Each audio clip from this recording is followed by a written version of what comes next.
অন্যায় করলো অন্যরা, শাস্তি পেলাম আমরা। সুপ্রিম কোর্টের রায়ে এসএসসির 2016 সালের সম্পূর্ণ নিয়োগ বাতিল হলো।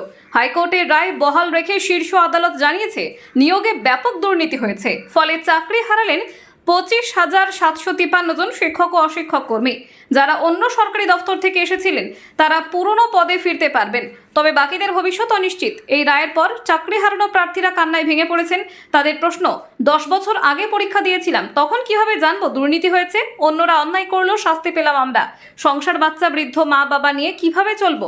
সুপ্রিম কোর্টের এই রায় রাজ্য সরকারের জন্য বড় ধাক্কা। একদিকে আদালতের নির্দেশ মানতে হবে, অন্যদিকে হাজার হাজার চাকরি হারানো প্রার্থীর ক্ষোভ সামলানোও বড় চ্যালেঞ্জ।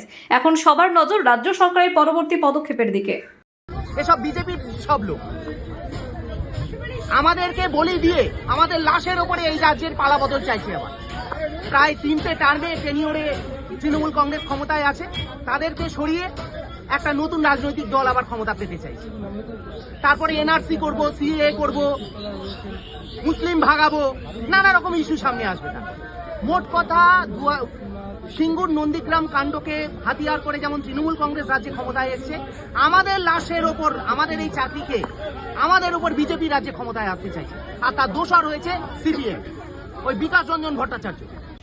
এটা খুবই অস্বস্তির ব্যাপার যে পশ্চিমবাংলায় 16 সালের এসএসসির নিয়োজিত প্রায় 26,000 চাকরি বাতিল হলো, সুপ্রিম কোর্ট বাতিল করল।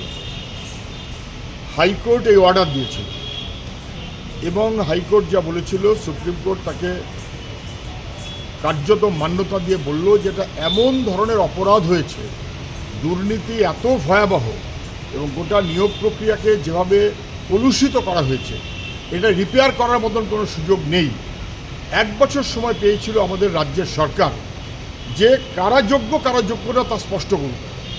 1 বছর লেগে গেল, সরকার যোগ্য অযোগ্য স্পষ্ট করতে পারল না। কত টাকা খেয়েছে, হাজার হাজার ছেলে মেয়ের জীবন ধ্বংস করছে। কেন? কিছু অযোগ্য অপদার্থ যাদের টাকা নিয়ে চাকরিতে ঢুকিয়েছে রাজ্য সরকার এবং শাসক দল, তাদেরকে রক্ষা করার জন্য যারা যোগ্য তাদেরকে খারিজ করতে হলো। সরকার দাঁড়ালো অযোগ্যদের পাশে, সরকার যোগ্যদের পাশে দাঁড়ালো না, অযোগ্যদের বাতিল করার মনোভাব নিল না।